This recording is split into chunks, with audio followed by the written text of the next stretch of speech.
오늘 주신 생명의 말씀을 함께 보도록 하겠습니다. 구약 성경 하박국 3장 2절 말씀이 되겠습니다.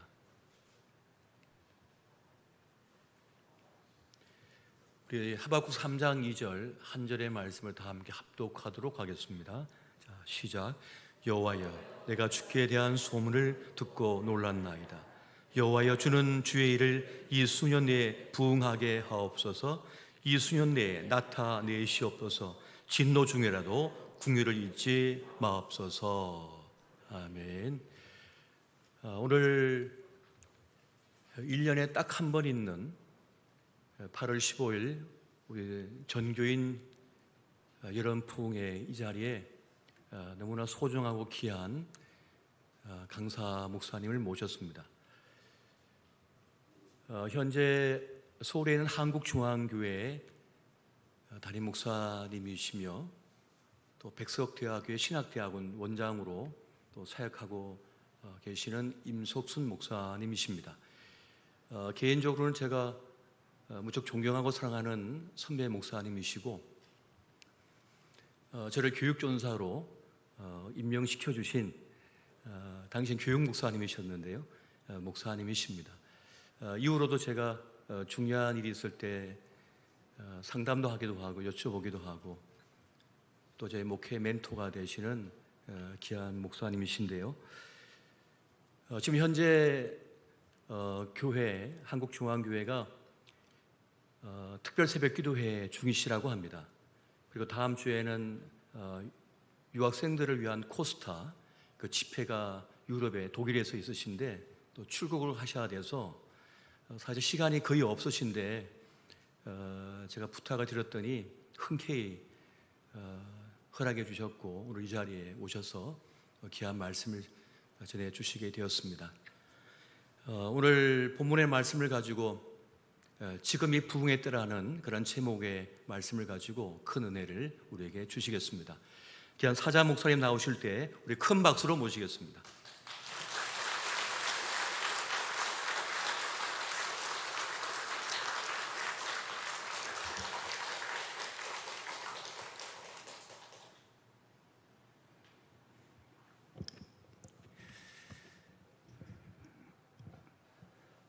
우리 주님의 교회는 저에게 참 잊지 못하게 하는 그런 교회 중에 하나입니다.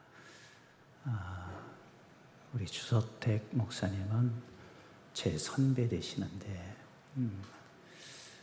제가 어디 나가면 근데 주 목사님보다 내가 더 나이 많이 먹은 것 같지? 어디 가면 그렇게 오해 많이 해요. 네,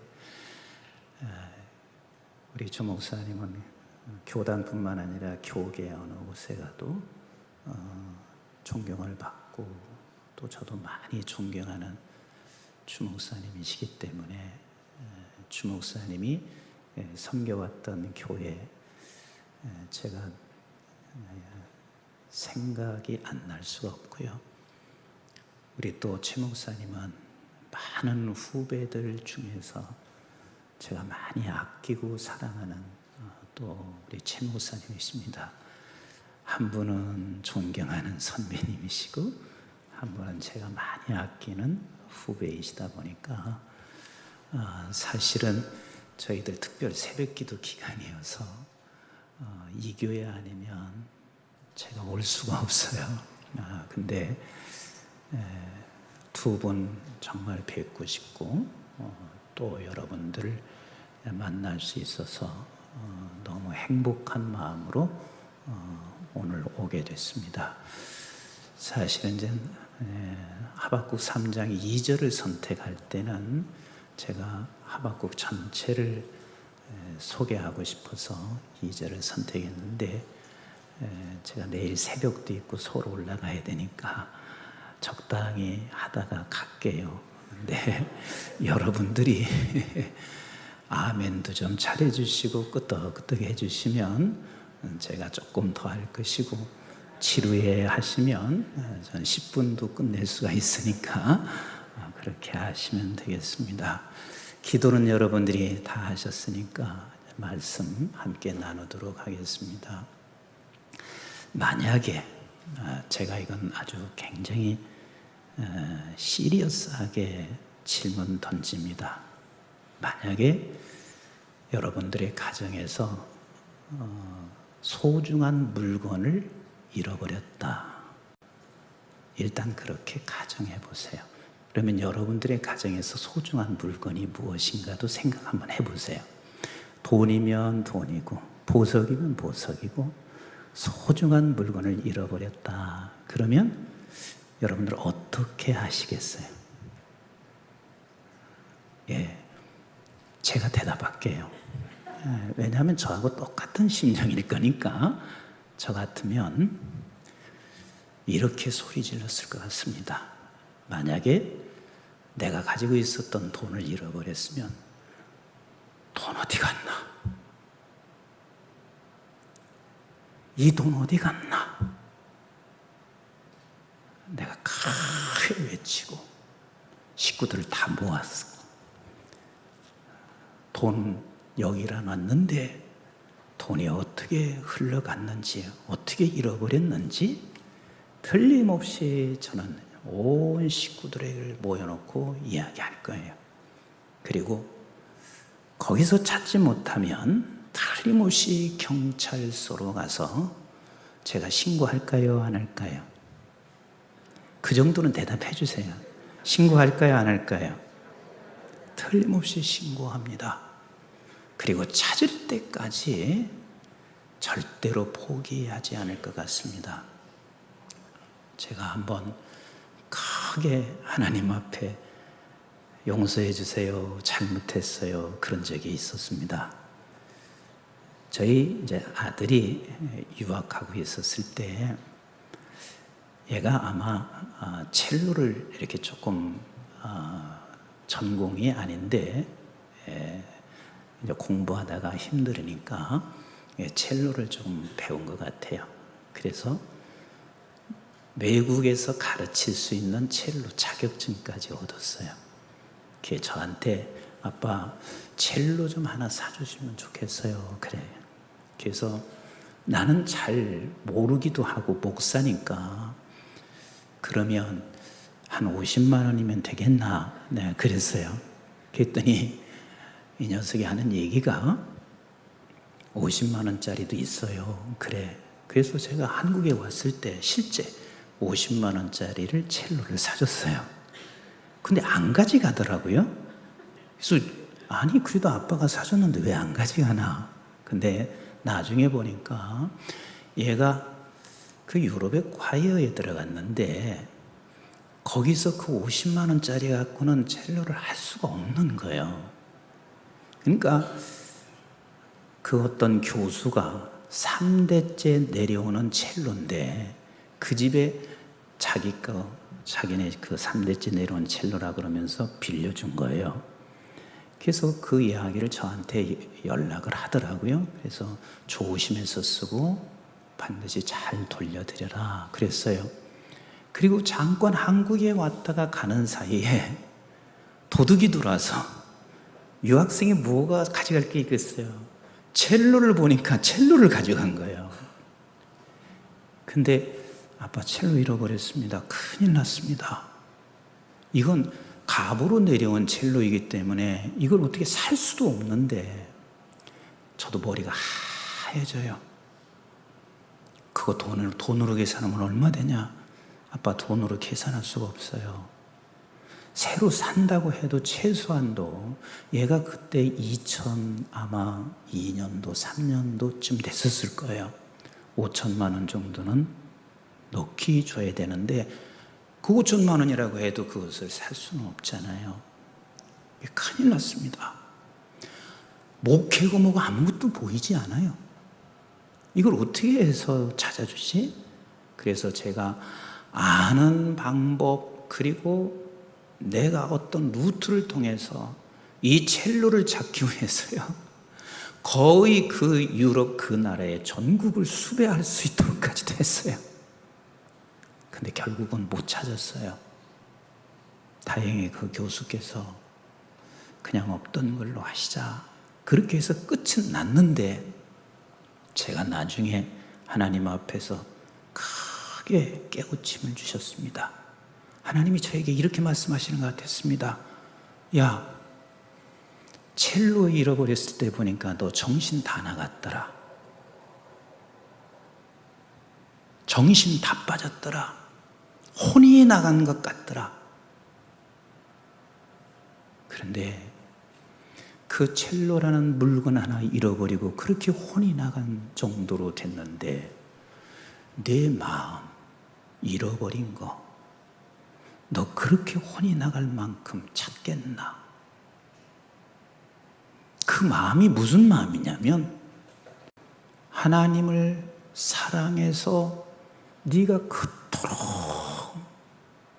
목회하는데 네 마음과 모든 걸 드렸던 그 마음, 처음에 네가 신학하기 위해서 네가 네 몸을 던졌던 그때의 그 마음, 처음 내가 교회에 부임해서 어떻게 목회해야 되겠다는 그 생각했던 마음,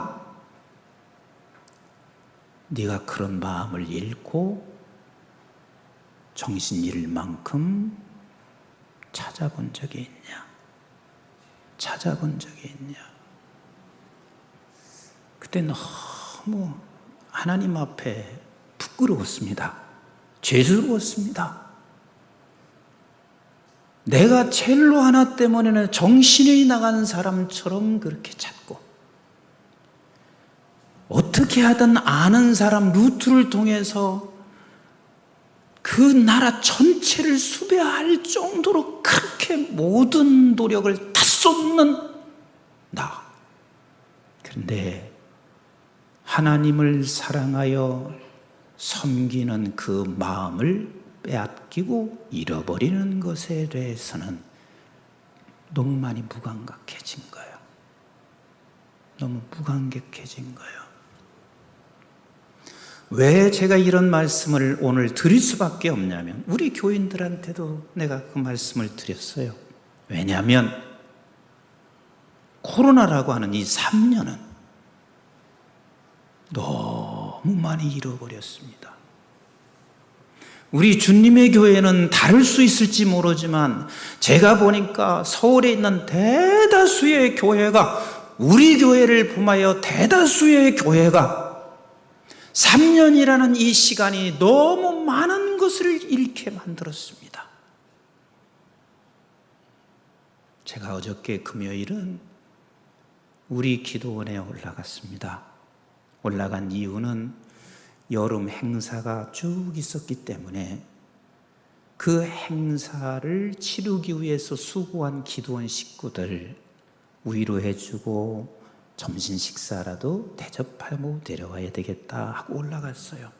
올라갔더니 식당에서 일하는 권사님이 그렇게 반가워하면서 저한테 이렇게 말해요. 목사님, 저 권사님 아니었으면요 저 쓰러졌을 거예요. 근데 그 권사님이 하루에 일당 얼마를 주고 다른 그 가까운 기도원에 있는 사람을 불러서 그렇게 일을 했는데요. 제가 너무 마음이 아팠습니다. 왜?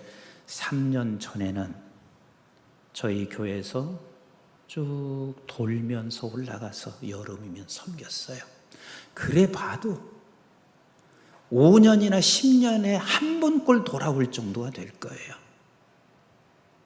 근데 한 사람도 없는 거라. 아니 어떻게 불과 이 3년 만에 기도원에 그 많은 성도들이 올라가서 섬길 수 있는 사람이 없나? 아니 3년 만에 이렇게 다 뺏길 수 있나?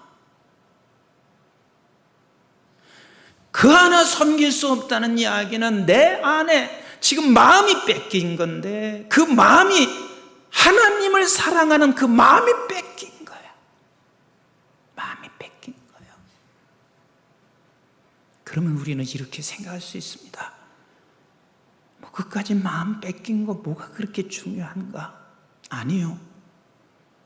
하박국서 1장 2절 이하에 보면 하나님을 사랑하는 마음이 빼앗겨서 결국은 우리가 그냥 무감각한 상태로 가게 되면 이 세상은 죄악과 폐역과 겁탈과 그리고 분쟁, 의의 백성들은 악으로 둘러싸여서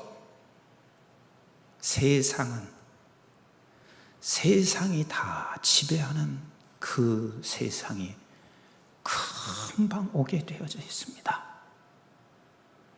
이 모습을 바라보며 하박국 선지자는 하나님 앞에 부르짖어 기도합니다. 그래서 2절에 내가 부르짖어 기도했어도 그럽니다. 그 말은 이미 그 선지자는 이런 현상을 바라보며 하나님 앞에 부르짖었습니다. 그런데 부르짖어 기도했어도 응답이 없는 거예요. 응답이 없는 거예요.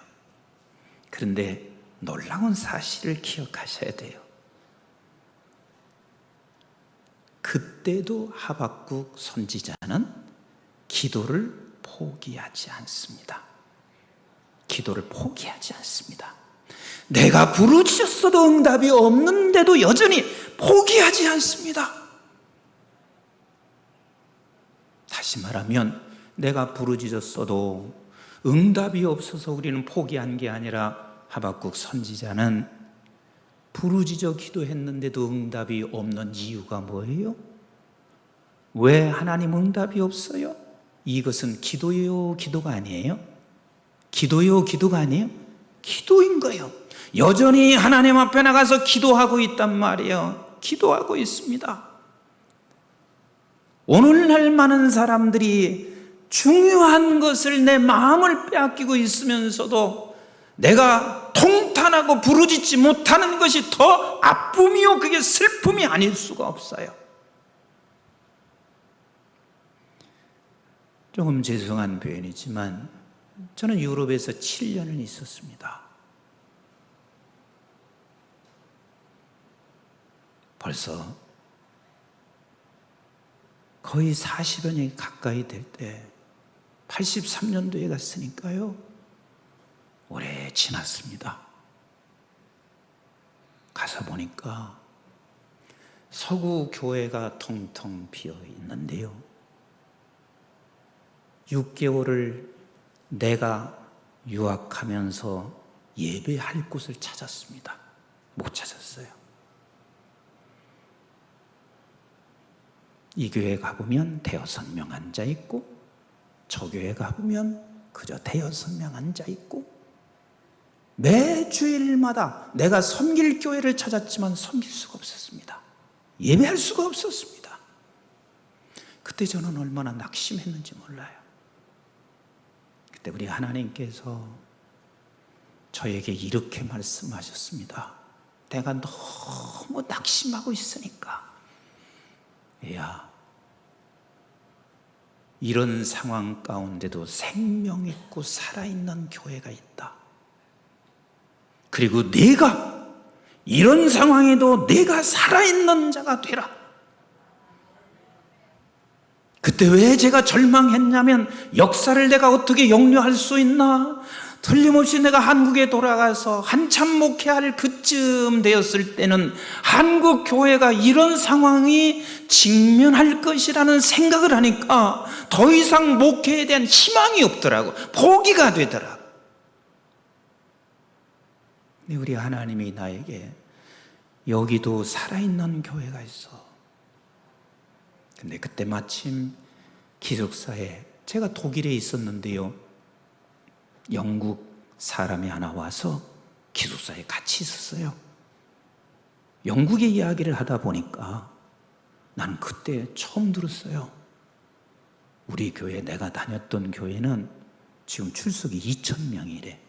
여러분, 한국에서 2,000명은 아무것도 아니지라고 생각할 수 있습니다. 그러나 당시에 서구에서 2,000명 모인다는 얘기는요, 이건 한국에서는 20만 성도나 마찬가지일 만큼 기적이에요. 그게 어느 교회냐고. 존 스토트 목사님 교회래. 사실은요, 생명 있는 살아있는 교회를 찾고 싶어서 제가 영국으로, 독일에서 공부하다가 영국으로 갔어요. 그리고 존 스토트 목사님 교회 갔습니다. 다 죽었고 다 쓰러져 가는 그 상황에도 주일날 2부를 드렸는데요, 가득 메꾸어지는 거예요. 근데 무슨 오순절 같은 그런 느낌이 아니에요. 말씀 안에서 살아나는 거라. 나는 그때 말씀만이 생명이고 능력이라는 것을 깨달았습니다. 말씀을 듣다가 치유의 역사도 일어나고, 말씀 듣다가 우리의 생명의 역사가 일어나고, 말씀 듣다가 능력이 나타난다는 사실을 나는 그때 깨달았어요. 그때 가슴이 뛰어지기 시작했습니다. 근데 하나님께서 이렇게 말씀하시는 것 같았습니다. 야, 한국도 뭐잖아. 그 일이 찾아왔을 때 반드시 너도 살아야 되고, 네가 섬기는 교회도 살아야 되고, 생명 있는 교회가 되어야 된다는 사실을 사명감 가지고 한국에 들어왔거든요. 그런데 그것이 너무 빨리 왔어요. 제가 코로나 직전까지만 해도 5년, 10년을 늘 세미나하면서 얘기했었는데 3년 만에 이렇게 빨리 찾아왔습니다. 나는 오늘 주님의 교회가 마지막까지 남겨지는 교회가 되기를 주의 이름으로 축복합니다. 주의 이름으로 축복합니다. 그렇게 되기를 원하시면 아멘. 그렇게 되기를 원하시면 아멘. 그럼 그렇게 되기를 원하신다면 우리는 적어도 이렇게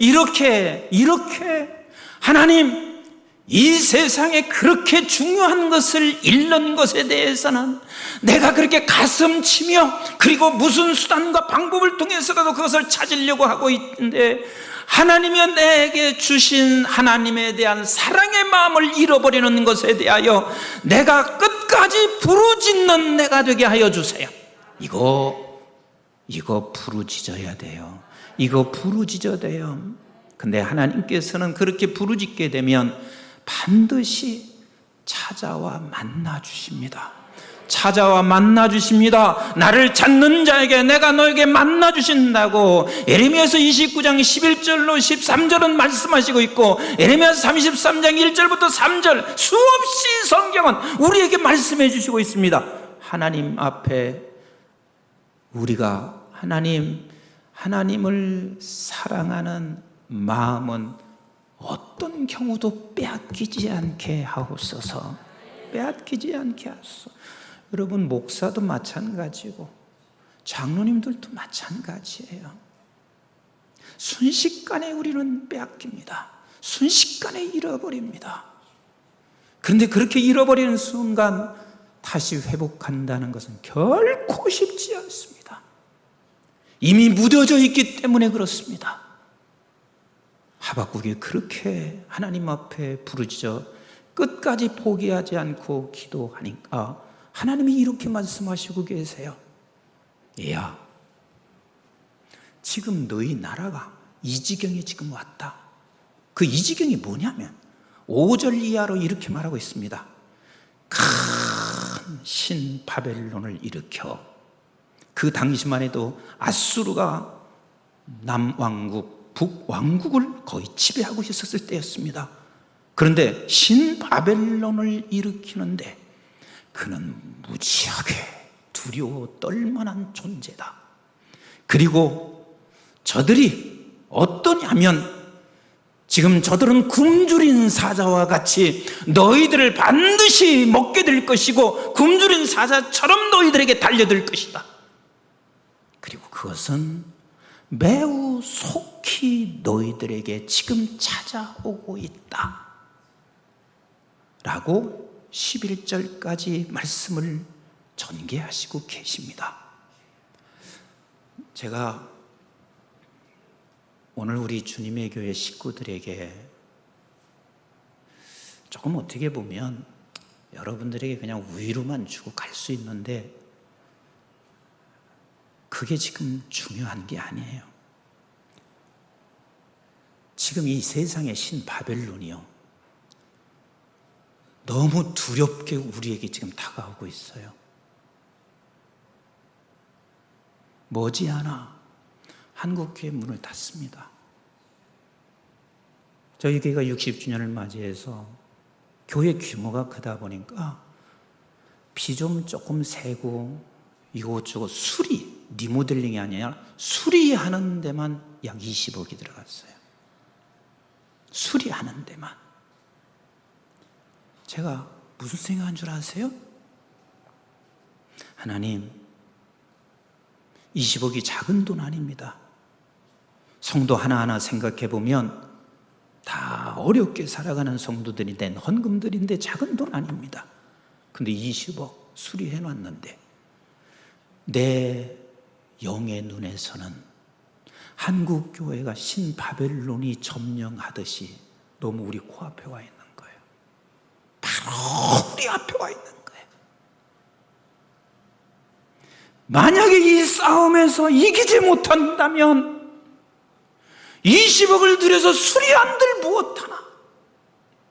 그리고 교회 사이즈가 크니까 한 달 전기료만 해도 1,100만 원 나가요. 어떻게 다음 세대가 이것을 감당할 수 있을까? 제 마음 안에서요, 하나님 사랑하는 마음에 이걸 잃어버리면 앞으로 불과 몇 년도 못 돼서 이 교회 전기세 관리비 운영하는 자체만도 불가능합니다. 그것이 어려워지면 결국은 문을 닫을 것이고, 문을 닫으면 얼마나 이것이 하나님 앞에 슬픈 일인가. 그래서 저 혼자 이렇게 정말 속으로 부르짖습니다. 아버지, 주님 사랑하는 마음 잃지 않게 하실 뿐만 아니라 잃었으면 빨리 깨달아 하나님 앞에 부르짖으며 나갈 수 있게 해주세요. 그래야 나도 살고 교회도 살고 그래야 우리 한국교회가 살지 않습니까? 여러분들이 그렇게 돼야 여러분들도 살고 우리 청주가 살고 충청북도가 살고 민족이 살지 않겠어요? 이렇게 지금 심각하게 굶주린 사자처럼 우리 교회 안으로 신바벨론이 지금 우리 바로 코앞에 와 있습니다. 그래서 하나님, 하박국이 그렇게 말할 때 하박국이 이렇게 말을 합니다. 하나님, 언제까지입니까? 언제까지입니까? 왜 그러십니까? 여전히 기도를 포기하지 않습니다. 그리고 조금 더 나아가서 하나님, 이렇게 지금도 현재도 물고기가 이 우물 안에 갇혀져 있는 것처럼 하고 되어 있는데 여기서 낚시질하여 이 물고기 잡듯이 잡아 올리면 어떻게 됩니까? 말씀 좀 해보세요. 지금 그 시간이 우리 한국교회 문 앞에 와 있어요. 문 앞에 와 있어요. 세상은 지금 다 점령을 했어요. 잠시 여기 올라오다가 우리 원로 목사님께서 이렇게 목사님, 차별금지법 이야기를 잠깐 나눴습니다. 제가 그랬습니다. 목사님, 한국교회가 차별금지법을 막을 수 있는 힘이 거의 상실돼 가고 있어서 아마도 한국교회가 힘을 잃고 나면 막을 길이 있을까요? 막을 길이 있을까요?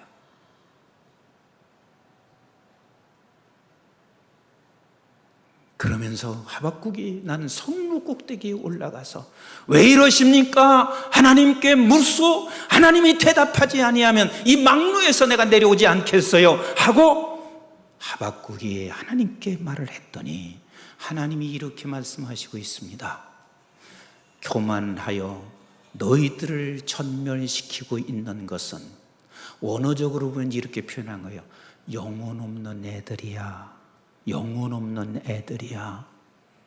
이게 4절의 서두에 영혼 없는 아이들이야. 그런데 이렇게 하나님이 말씀하시고 있어요. 너희들을 그렇게 점령하고 너희들을 두렵게 하고 있지만 그들은 영혼 없는 자들이야. 그러나 너희는, 우리 한번 같이 합시다. 의인은 믿음으로 말미암아 살리라. 의인은 믿음으로 말미암아 살리라. 하나님께서 고작 하박국에게 대답해 주시는 게 그거요. 이렇게 좀 해주시면 얼마나 멋있겠어요. 걱정 마라. 그들은 내가 단번에 전부 멸절시킬 것이야. 이렇게 말씀하시면 얼마나 좋겠어요. 그리고 단번에 멸절시키면 얼마나 좋겠어요. 하나님은 딱 답을, 의인은 믿음으로 말미암아 살리라. 의인은 믿음으로 말미암아 살리라. 의인은 믿음으로 말미암아 살리라. 그럼 의인이 뭐예요?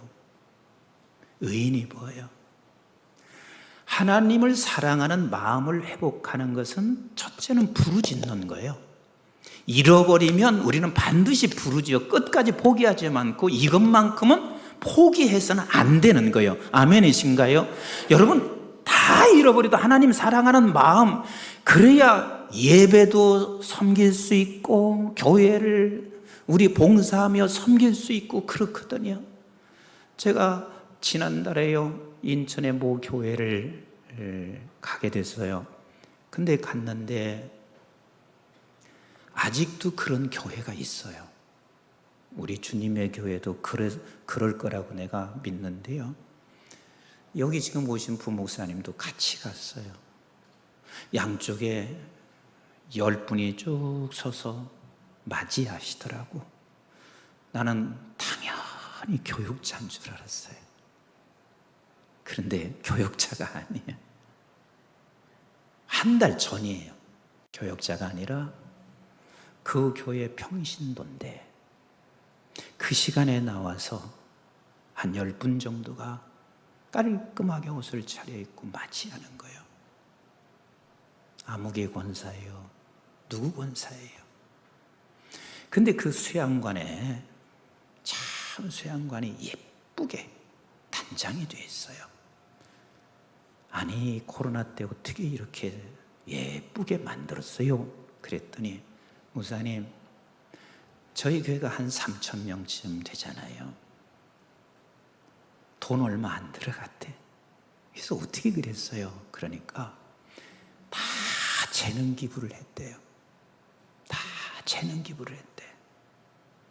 3,000명 중에는 별 사람 다 있거든요. 그러니까 다 재능 기부를 하고, 그리고 어떤 재료만 교회에서 사다, 요청하는 대로 재료만 사다 주었는데, 목사님, 요즘 일꾼들한테 맡기면은요, 이렇게 정교하게 하지 않습니다. 그런데 하나님 사랑하는 마음에서 재능을 기부하며 섬기니까 구석구석 어느 곳도요, 흠잡을 것이 없을 만큼 나무 하나든 잔디 하나든 그렇게 예쁘게 해놓은 거예요. 아직도 이런 교회가 있구나. 너무너무 내가 행복했습니다. 하나님 마음 없이는 결단코 우리는 섬기고 봉사하고 전도하고 섬기고 선교하고 예배하고 전혀 불가능하거든요. 그래서 이 마음을 빼앗기면 우리는 패망인 거예요. 이 마음을 빼앗기면 이미 나는 죽은 거나 똑같은 사람이 되는 거예요. 사랑하는 우리 주님의 교회 성도 여러분들, 이 마음만큼은 평생을 잃지 않게 되기를 주님의 이름으로 축복합니다. 이것은 붙잡고 가야셔야 돼요. 그런데 이것을 붙잡는 것은 끝까지 우리가 부르짖어 기도해야 한다.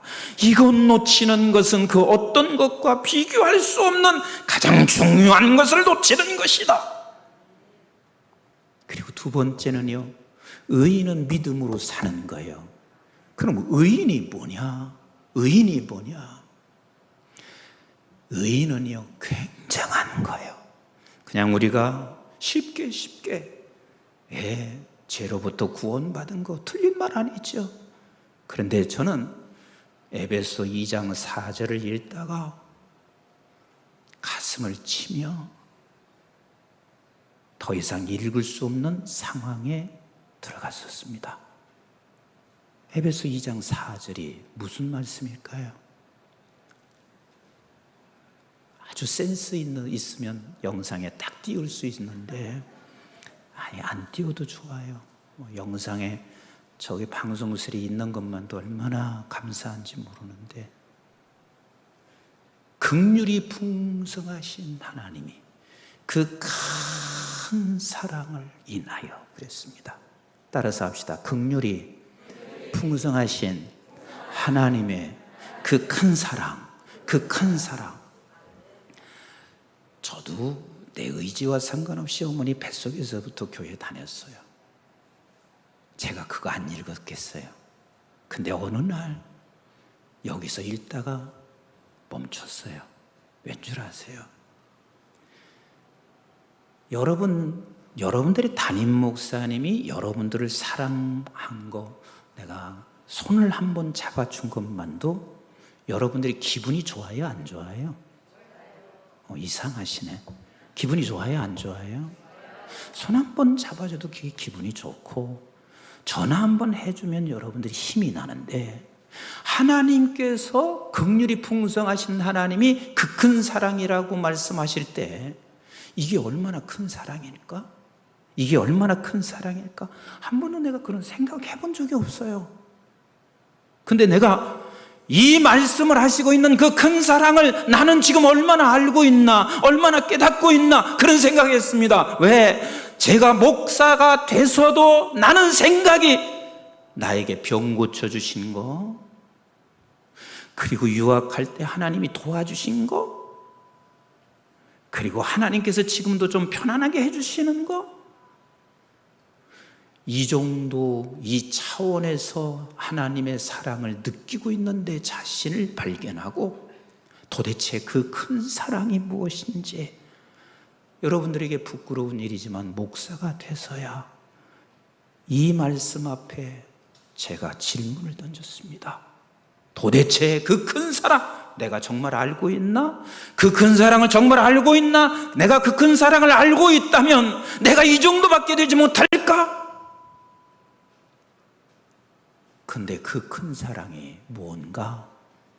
그 다음 5절에 이렇게 말씀하시고 있거든요. 허물로 죽었던 나를 하나님께서 우리를 건져주신 거라. 여러분 그거 몰라요? 알아요? 몰라요? 알아요? 아시죠? 아시죠? 근데 머리로는 알지만 내 가슴 속에 정말 그렇게 하나님께서 이렇게 어마어마한 사랑, 내가 허물로 죽은 나를 하나님께서 나를 건져내신 것에 대하여 내가 얼마나 알고 있나.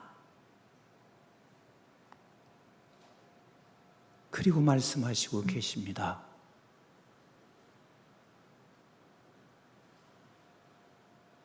우리 주님께서 하늘로 올리우시고 우리와 함께 그 보좌에 앉으셨다가 라고 말씀하세요.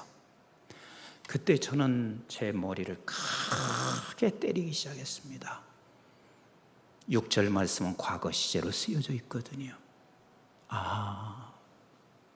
이때서 내가 조금 깨달아지기 시작한 거예요.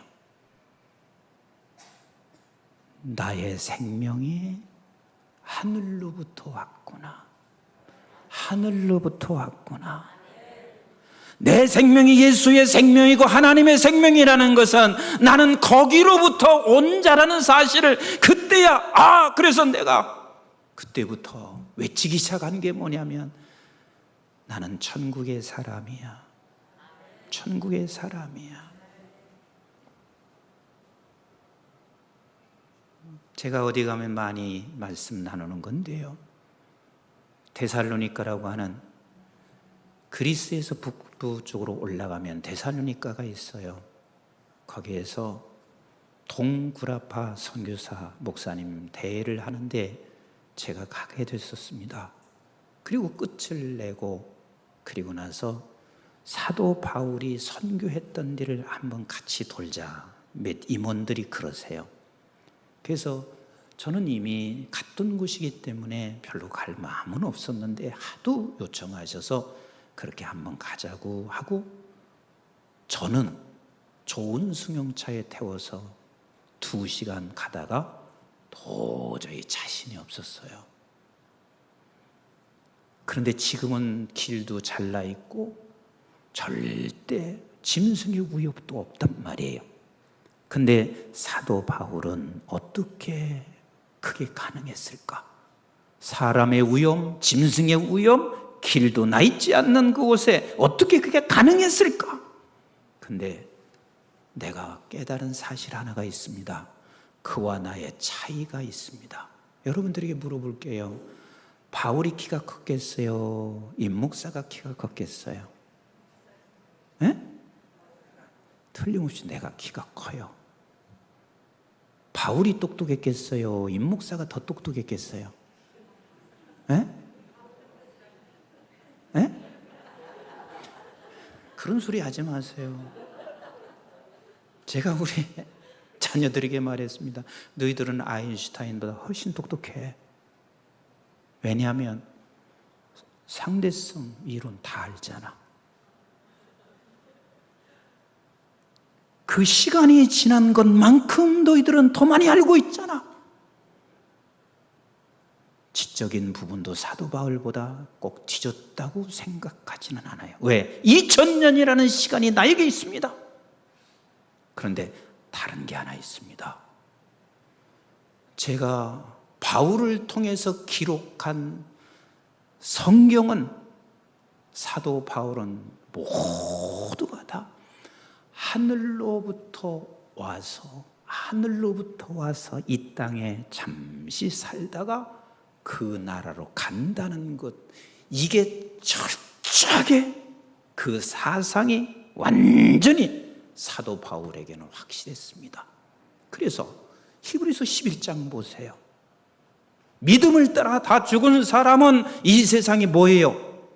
나그네같이, 외국인같이, 여기가 외국이라 여기가 나그네라 그러면서 그가 말씀하시고 있습니다. 본향을 찾는 자라, 본향을 사모하는 자라. 그럼 본향이라는 말이 뭐예요? 여러분들에게 물어볼게요.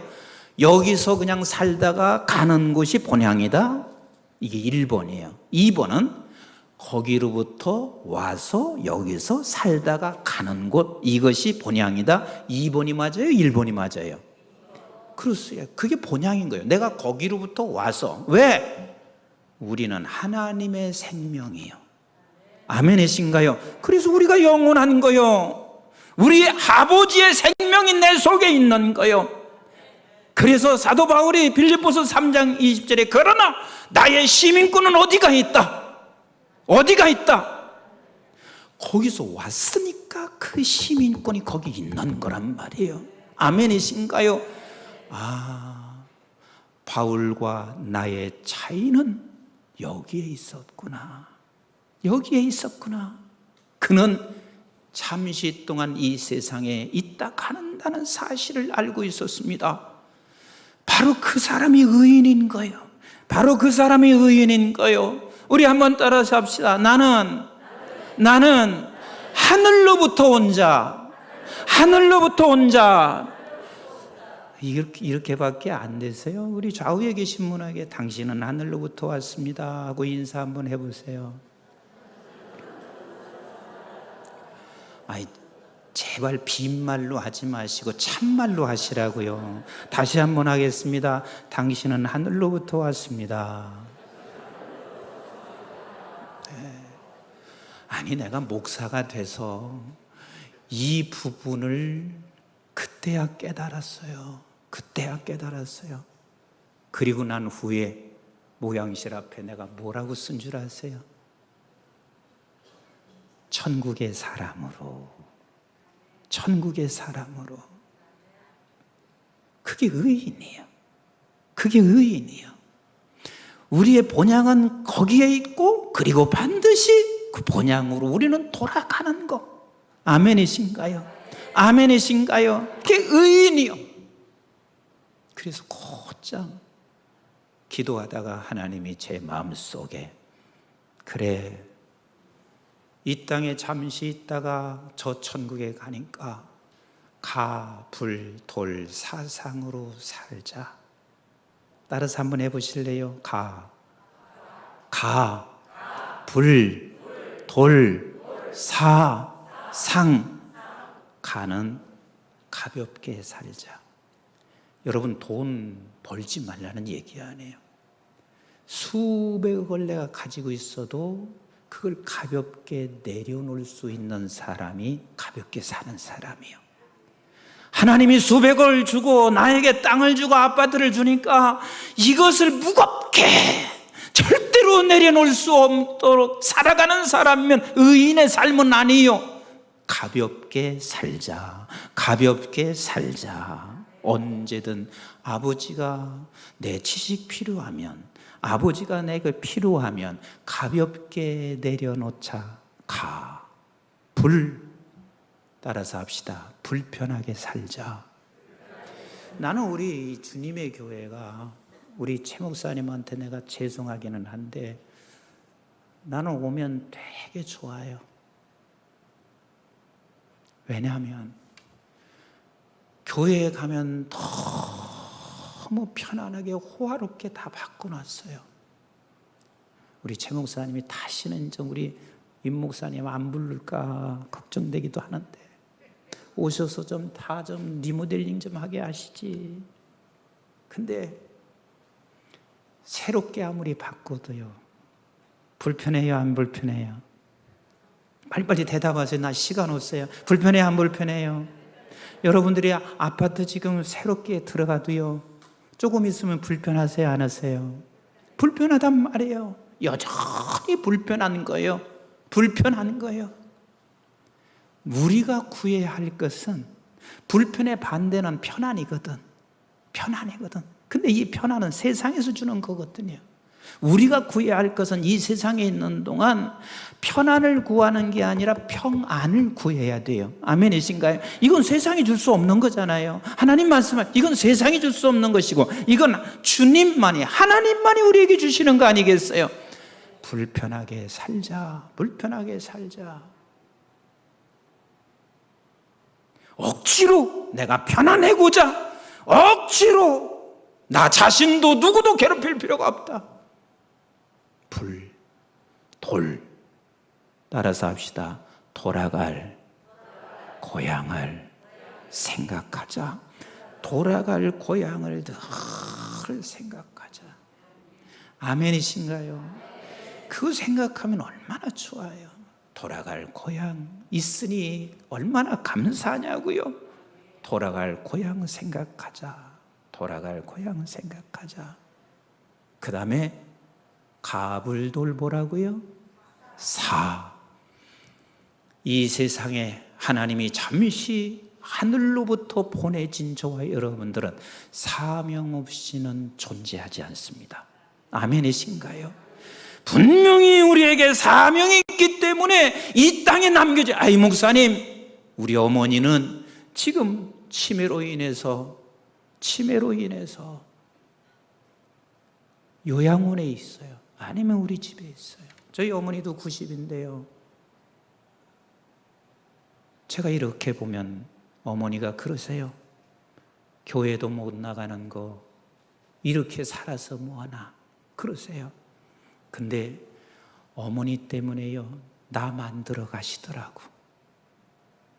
어머니 때문에 우리 집사람도 만들어 가시더라고. 비록 지금 어머님이 선망증세도 있고 움직이지 못하는 그런 상황인데도요, 사명이 있어서 하나님이 남겨두시고 계시더라고. 이게 아멘 안 되세요? 사명이 있어서, 사명 없이는 절대로 하나님이 우리 이 세상에 남겨둘 필요가 없어요. 하나님의 의의 백성들은 하나님이 우리를 불러가시는 거예요. 아멘이신가요? 사명이 있어서. 그리고 마지막 상, 가불돌사상, 상은 내가 가장 바라는 것은 아버지 앞에 섰을 때 상 받는 거야. 그럼 여러분들이 또 이렇게 생각하실 거예요. 거기 가서 면류관이요. 천국에 가서 나 면류관 안 쓸래요. 천국 자체, 아버지의 백성이 이미 왕관 쓴 거예요. 아멘이신가요? 이미 면류관 쓴 거예요. 여러분 지금 각 한 분 한 분들 전부 다 면류관을 쓰고 계신 거예요. 아멘이신가요? 천국에서 무슨 상이 필요 있어요? 무슨 상패가 필요가 있어요? 상은 딱 하나라. 성순아, 착하고 충성된 종아. 이게 상이야. 이게 상이라고요. 착하고 충성된 종아. 아버지의 이 한마디만 들으면 그것으로 최고의 상 아니냐고요. 우리 한번 따라서 합시다. 나는 천국에서 온 자. 그래서 집에 가서요, 남편이 좀 핍박하면 그렇게 생각하세요. 그렇지, 나는 천국에서 온 자고 당신은 아직 세상에 속했으니 당신이 나를 이해할 수 있을까? 이 휴일날 교회 가서 예배드리는 것을 이해하지 못하면 천국에서 온 나를 당신이, 세상에 속한 당신이 이해할 수 있을까? 실제 그렇거든요. 이런 의인들이에요. 이런 의인들이에요. 따라서 합시다. 의인은 믿음으로 말미암아 살리라. 물론 이 교회는 믿음에 대해서 너무 잘 가르쳐 주셨을 거예요. 여러 가지로 해석할 수 있는데 믿음이라는 것은, 따라서 합시다, 하나님의 사랑과 통치 앞에 무릎을 꿇는 거. 자, 다시. 믿음은 하나님의 사랑과 통치 앞에 무릎을 꿇는 거. 자, 하나님의 사랑과 통치 앞에 무릎을 꿇어요. 그래서 5절부터 하나님께서 이렇게 말씀하시고 계세요. 너희들에게 이렇게 험난한 상황이 다가오고 있지만 내가 너희를 사랑하여 너희를 통치하고 있다는 사실을 5절 이하에서부터 3장 1절까지 말씀하시고 계신 거예요. 너희들을 내가 사랑하고 너희들을 통치하고 있다 라고 말씀하시고 있어요. 그래서 여러분은 믿음으로 이 세상에 살아가는 싸움을 항상 하셔야 돼요. 첫째는 우리 하나님께 사랑하는 마음이 빼앗기는지, 그 사랑하는 마음을 더 깊이 알아가기 위해서는 의인이 누군지를 아셔야 되고, 그리고 우리는 의인된 사람은, 따라서 합시다, 믿음으로 산다. 그 믿음으로 산다. 믿음, 하나님의 사랑과 통치 앞에 무릎을 꿇는 것. 근데 그게 창세기 1장 1절이더라고. 우리 한번 같이 창세기 1장 1절 같이 한번 하겠어요. 시작. 태초에 하나님이 천지를 창조하셨다. 즉, 따라서 합시다. 태초에 하나님. 태초에 하나님. 자, 보세요. 태초에 하나님은 하나님께서 나를 사랑하신다는 것을 입증해 주는 거예요. 그 태초가 뭐냐면 무레시트라고 하는, 그 레시트에 부라는 전치사를 붙이게 되면 시간의 시작이라 뜻이에요. 근데 우리는 보통 그냥 원어를 공부하면서 그냥 시간의 시작이라 생각하고 거기서 끝나요. 그런데 시간의 시작이라는 말은, 하나님께서 태초에 하는 말은 이 세상을 다 창조하시면서 그 순간에 시간이 창조된 거예요. 하나님의 시간 안에 있는 거예요. 그래서 태초에 하나님이라 하는 말은 하나님의 시간 안에 있다, 그 말이에요. 아멘이신가요? 믿으십니까? 하나님의 시간 안에 있습니다. 그래서 우리가 때로는 고통과 어려움을 닥쳐 있을 때, 그때 하나님의 시간 안에 지금 여전히 있는 거예요. 그래서 이스라엘 백성들이 아스리아에 의해서 남과 북왕국이 그렇게 고통을 당하는데 또 신바벨론을 일으켜서 또 다른 고통을 안기게 되는 그 상황에도 하나님이 지금 말씀하시고 있는 것은 내 시간 안에 있다. 내 시간 안에 있다. 내 시간 안에 있다. 좀 빨리 끝나게 좀 아멘 좀 해주셔요. 내 시간 안에 있다. 내 시간 안에 있다. 여러분들의 의인의 백성들 시간뿐만 아니라 전체 아버지의 창조는 하나님의 시간 안에 있습니다. 그런데 의인이 아는 백성들은 교만하여 결국은 영혼이 없는 자들이고 너희들은 영혼을 소유한 자, 그래서 내가 너를 사랑하며 내 시간 안에 두고 있다 라고 말씀하시고 계세요. 제가 시간이 없어도 이 말씀 하나 드릴게요. 저는 재수가 참 좋았습니다. 그리고 하나님 편에서 보면 하나님의 전적인 은혜였습니다. 83년도에 독일로 유학 가는 것은 재수가 좋지 않으면 못 가요. 여권 받기도 어려워요. 공항에 250명이 나올 정도로 대환영하고 예배드려줬어요. 저희 어머니는 통곡하면서 5년 동안은 너를 못 보겠구나 통곡하며 우셨어요. 독일 들어가자마자 진단을 해보니까 폐결핵 말기 환자가 됐습니다. 이미 한국에서부터 폐결핵인 거예요. 내가 똑같은 하박국은 민족을 향한 기도지만 나는 내 개인을 향한 기도였습니다. 이러려고 보내셨습니까? 이게 뭡니까? 도대체 뭔가요? 원망 섞인 하나님 앞에 기도드리고 있는데 그 중간 이야기는 다 제가 빼고요. 결국 저는 추방 명령을 받게 돼요. 왜? 그 나라에서 병이 생겼으면 거기서 다 유학생들 책임져줘요. 근데 벌써 저는 1년 6개월 전에 한국에서 생겼다는 판명이 나왔습니다. 갑자기 하나님이 저에게 주시는 지혜가 있었습니다. 이렇게도 한번 사정해보자. 제가 다시 병원에 찾아가서 선생님, 저에게 기적이 일어났습니다. 그러니까 선생이 다 나았다는 소리로 그렇게 이야기를 들어요. 기적이 일어났습니다. 그러니까 무슨 소리 하나 생각을 해요. 그래서 제가 이렇게 말했어요. 병에서 치료되는 것도 기적이지만 갑자기 생긴 병도 기적입니다. 그거 나도 어떻게 그렇게 말할 수 있는지 이건 하나님께서 주신 지혜인 거예요. 그리고 한 달만이라도 연장하고 싶었습니다. 이걸 증명하기 위해서 제가 한국에서 나오기 전에 공식적인 건강검진을 다 받은 서류를 제출하겠습니다. 그랬어요. 근데 건강검진 받았을까요? 안 받았을까요? 83년도에 다 살아보신 분은 알 거예요. 받기는 뭘 받아요?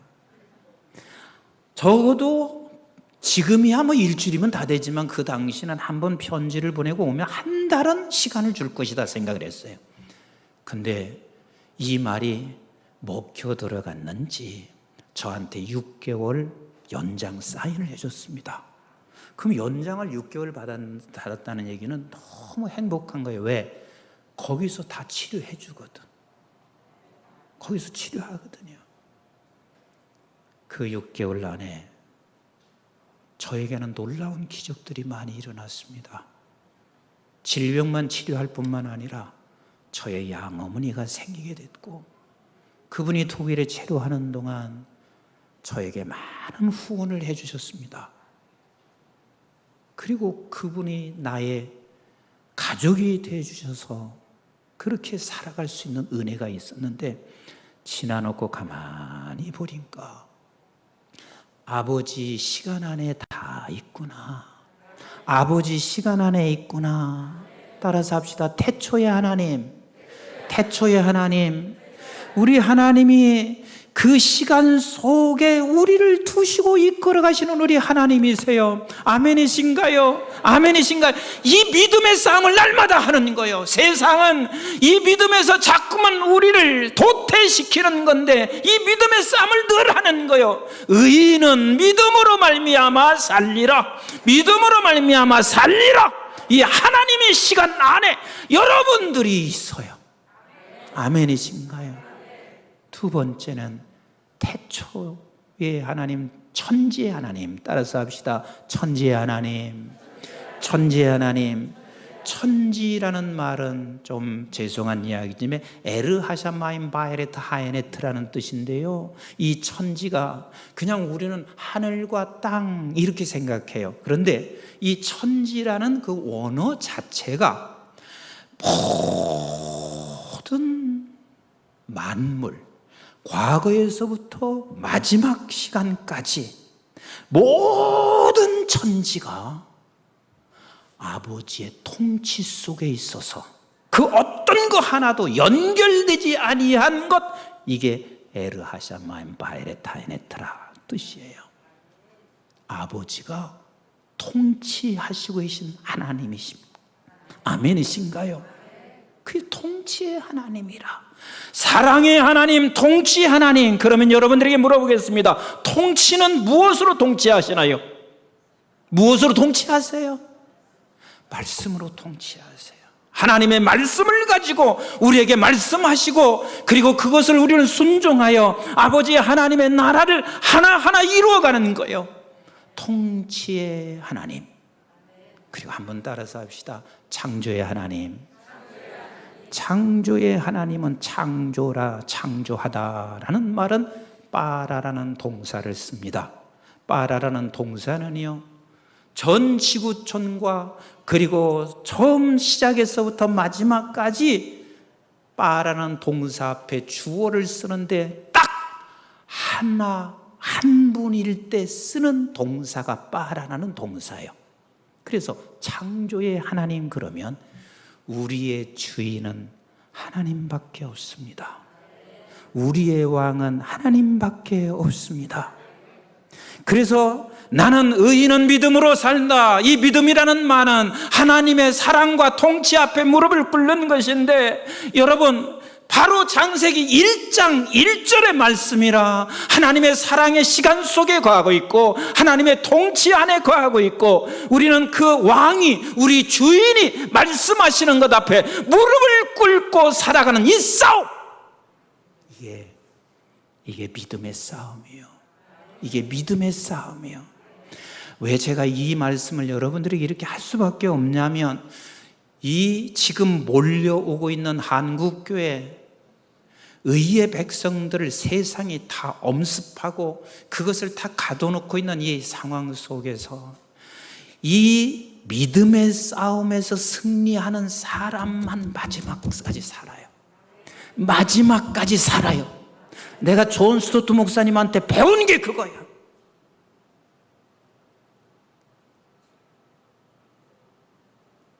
제가 그분에게 이렇게 질문한 적이 있습니다. 학교도, 그때만 해도 영국의 학교가 전체가 다 예수 그리스도의 부활을 제대로 확실하게 말하는 학교, 신학교 없어요. 근데 어떻게 당신은 이렇게 마지막까지 복음을 붙잡고 살 수 있나? 이분의 대답은 매우 단순했습니다. 정말 단순했습니다. 영어를 잘 못하는 저에게도 쉽게 들려줄 수 있는 거예요. 나는 아침에 눈을 뜨면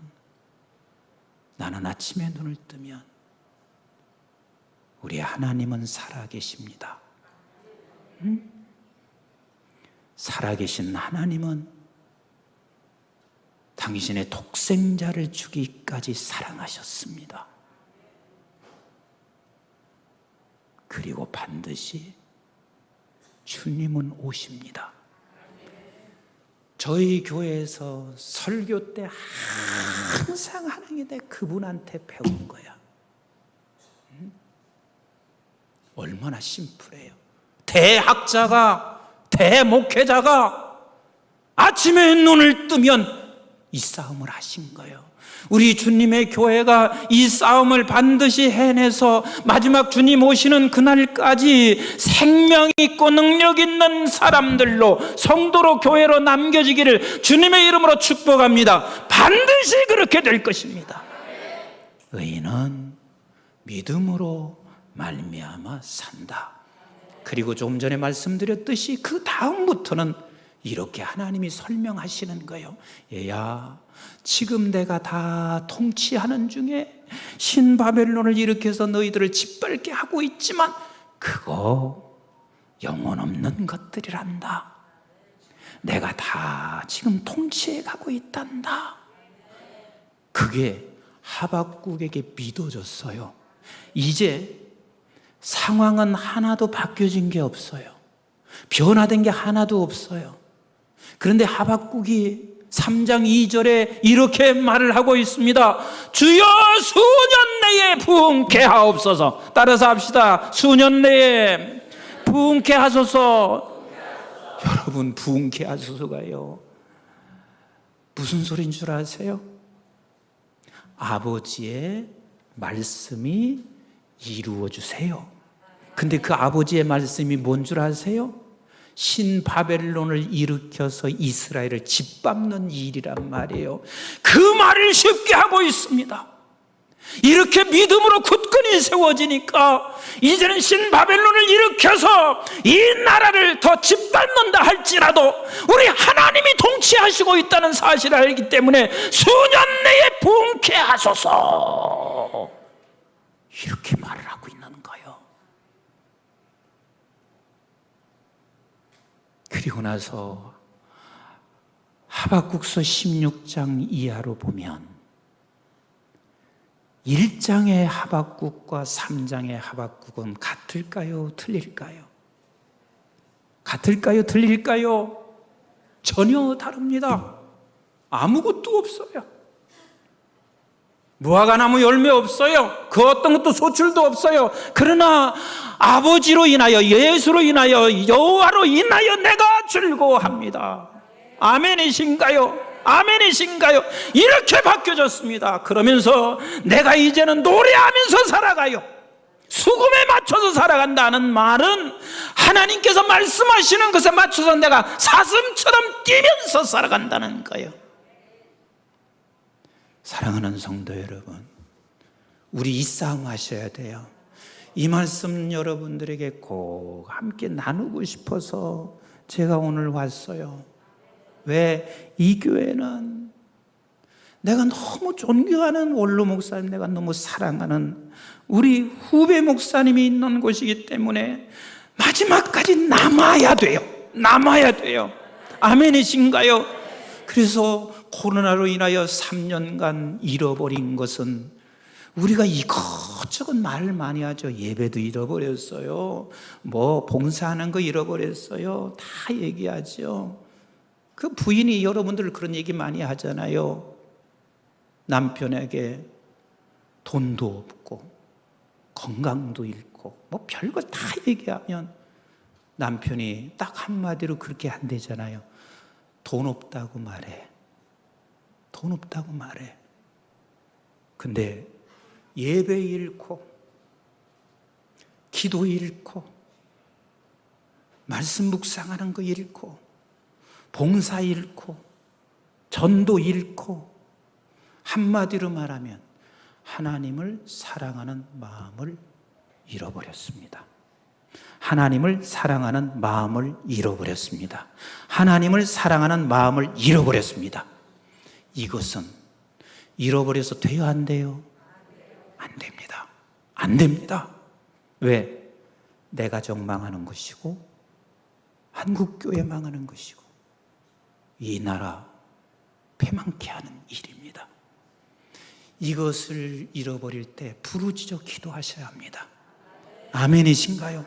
우리 함께 부르짖어 기도하셔야 됩니다. 그리고 우리는 의인은 믿음으로 말미암아 산다. 의인은 믿음으로 말미암아 산다. 사랑받은 의의 백성은 끝까지 이 믿음의 싸움, 태초의 하나님, 천지의 하나님, 창조의 하나님, 그 앞에 무릎을 꿇러 살아가는 게 그게 부흥이요. 그게 우리 안에 놀라운 행복이 거기에 있습니다. 아멘이신가요? 돈에 행복이 있는 것 같지만 잠시라는 사실을 잊지 마세요. 행복은 여호와께 있습니다. 행복은 그분에게로부터 옵니다. 이것을 붙잡고 우리 마지막까지 생명 있는 우리 모든 성도들 되시기를 주님의 이름으로 축복합니다. 우리 한번 이 시간 합심해서 이렇게 기도했으면 좋겠습니다. 합심해서 기도하실 때 하박국이 부르짖었다는 말이 여러분 그냥 고함만 쳤다는 얘기 아니에요. 이 가슴에